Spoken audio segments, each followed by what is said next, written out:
years ago today, much of the world turns its attention to a tragic shooting at Kent State University, which was heard around the world. 4 students were killed by the Ohio National Guard. That tragedy became the turning point for an unpopular war. News 5 commentator Leon Bibb remembers the tragedy well. He had been a soldier in the Vietnam War just a year and a half before. And just a day after the shootings, he was on campus reporting as a student journalist for Bowling Green State University. And Leon, you saw action on both sides of the controversy as a soldier in battle and as a reporter following protests. I was kind of like in the middle. I saw it from both sides, as you will say. I do remember it quite well. You know, it is appropriate there be an observance commemorating last year's National Historic Landmark designation of a 17-acre site of the tragic shooting at Kent State University. The shooting at Kent State 48 years ago marked a major turning point in this nation's history. May 4th, 1970. Historic event intersected at Kent State University and turned the world's attention to the college community in Northeast Ohio. I marked that day as when the highly controversial war in Vietnam came to the United States soil itself by way of gunfire. On May 1st, 500 protesting students and others from outside the community demonstrated against President Richard Nixon's decision to widen the Southeast Asia War. Protesters threw bottles at police cars and broke downtown storefront windows in the city of Kent. Saturday, May 2nd, the campus building housing the Reserve Officers Training Corps, the ROTC, was set afire. The governor called in the National Guard. Then on that sun-filled May 4th, 1970, when demonstrators refused the order to disperse, the Ohio National Guard troops on order fired into the crowd. Ohio National gunfire resounded for 13 seconds.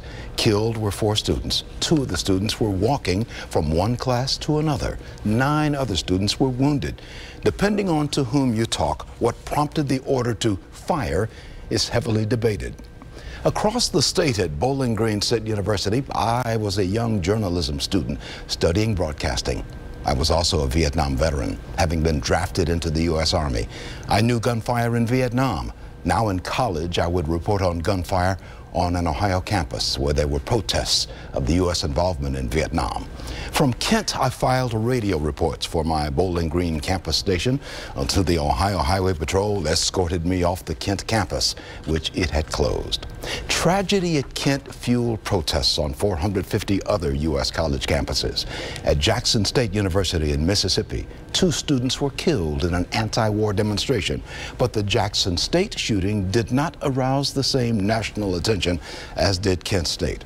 After the Kent shooting, nationwide, demonstrations against the war grew heavier.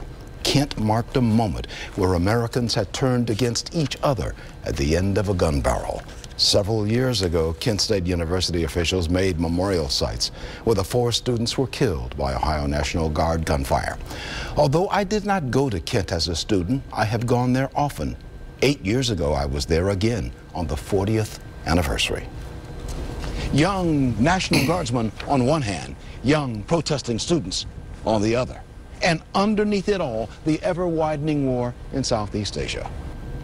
Today, 48 years later, Kent commemorates the time, although it does so every day through an information display in the area. America still suffers from wounds of Vietnam. Some wounds are in the bodies and minds of military people who went to the war. Some who consider the war might say there are still wounds in the psyche of this nation itself. Well, the shadow of Vietnam still hangs over America's involvement in battle in the Middle East. There are lessons which we can learn from Vietnam and from Kent State. The tragedy on the Kent campus in the 1970 May 4th is a reminder of the way we were during a long, unpopular war which would drone on for 5 more years.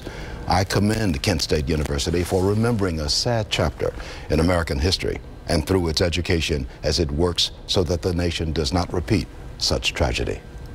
I'm Leon Bibb.